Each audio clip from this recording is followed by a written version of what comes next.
Hello and welcome back to Custom Gamer. My name is Daz and this is the show where we talk about level design or playing cool maps. This is the second map of Defendville. It is called Outpost 316 by Pedro Marks, aka Dalannar. This one I found quite frustrating, unfortunately. It comes down to a couple of things. The layout is quite expansive and fits into multiple areas. As you can see here, there's lots of corridors and rooms and all kinds of places to explore, which in a normal map I think would be really good. However, in a defense map like this, I think choke points are really important. I think a lot of the maps in this pack kind of suffered from having a overcomplicated layout when what's really needed in a defense map is a choke point of some description that the player can, set traps in and defend. And it's very obvious where you have to defend. That's another thing another criticism I suppose you could level at this entire map pack as a whole, is that until you've played most of the maps once, you're not really sure where you should be setting up defences. A couple of maps solved this quite well by using things like combine force fields to kind of show where the combine will be coming from, which is definitely very nice. This map suffers from an issue where you're not really sure where the combine are going to come from, so you end up just kind of placing defences randomly. Just kind of hoping that you'll find a sweet spot somewhere. It turns out that combine come from multiple different areas in this map. There's a couple of doors that get broken down, which you can kind of guess at, but you're never really quite sure. I think the other issue is that there's just so much stuff you can do to set up. As you can see, you've got a whole bunch of turrets you can use, which come in very handy. Then you've got so many of these landmines and barrels and all kinds of stuff.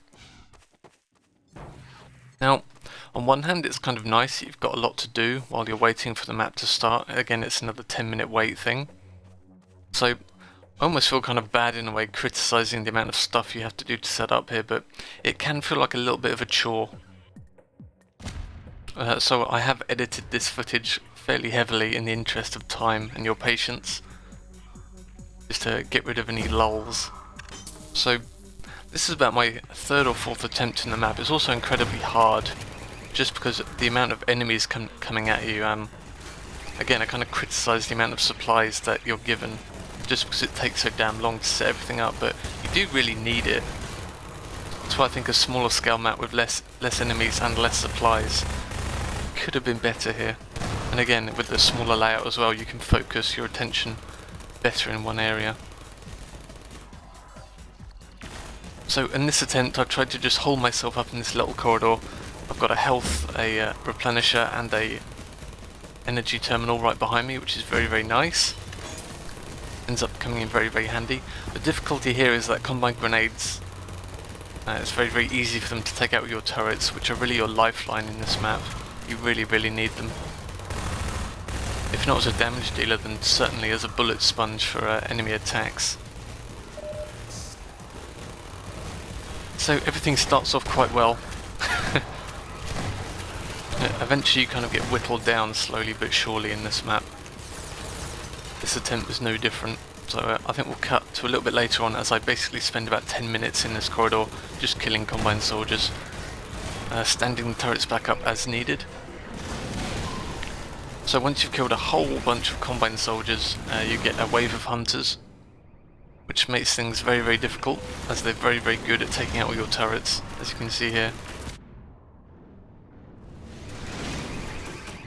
Eventually I kind of get a little bit overwhelmed.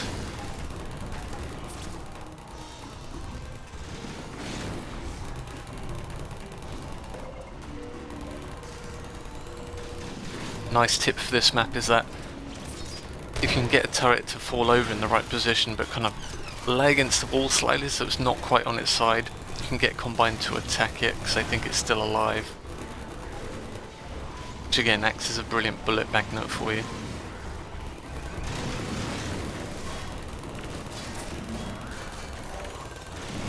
So again, you've got the ammo crates behind you as well and grenades, which really helps because there's just so many enemies out there, it's crazy. Eventually a hunter gets brave and completely destroys my front line. This is kind of the beginning of the end from now on. I've used up all the health and armor replenishers. And at some point in this map, you really do have to start relying on combine soldiers as kind of health batteries, like killing them and using their health packs to recharge you, while hopefully taking less damage than the health you get back.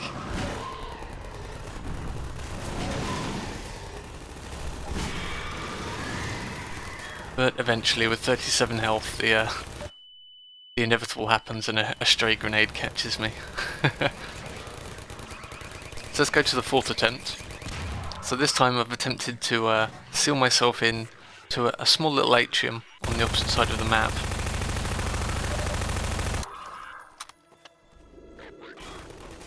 And now this is quite a dangerous area for a couple of reasons.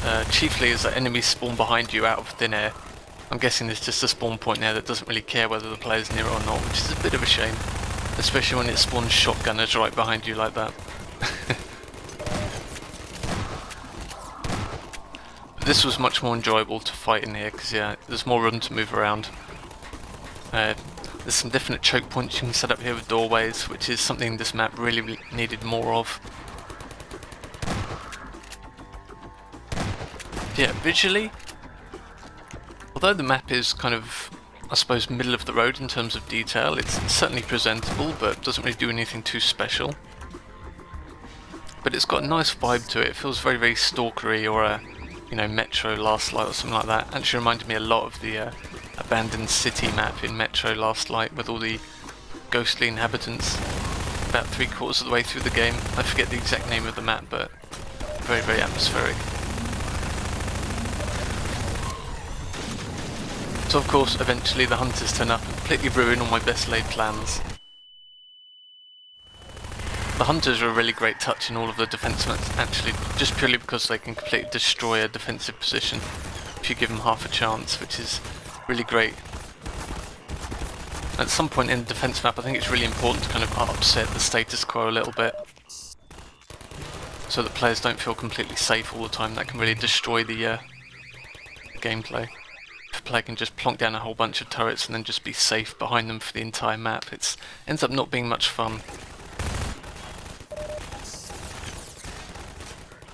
So hunters or anything like that is a great way to mix things up a bit.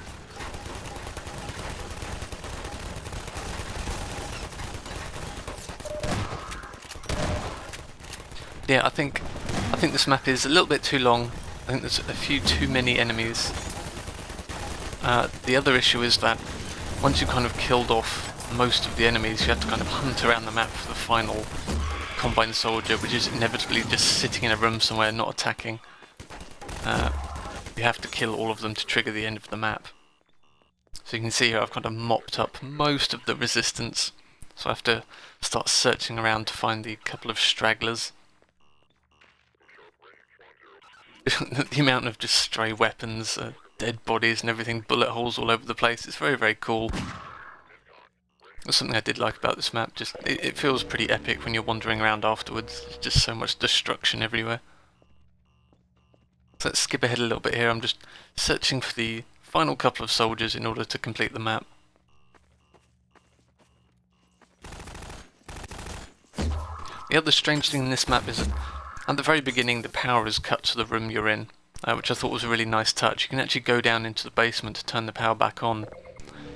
But it doesn't seem to do anything. Whether the author ran out of time or didn't trigger it up correctly, I'm not sure, but the combine attack seems to happen whether you do that or not, so not quite sure what was going on there. Perhaps there's plans for a more in-depth mechanic there, but just never really got realised. Or maybe it's just as simple as turning the lights back on.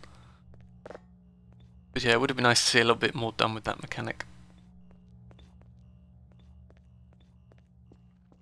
Alright, so that was Outpost 316. I'll be back pretty soon with the next map in the pack. I'll see you next time.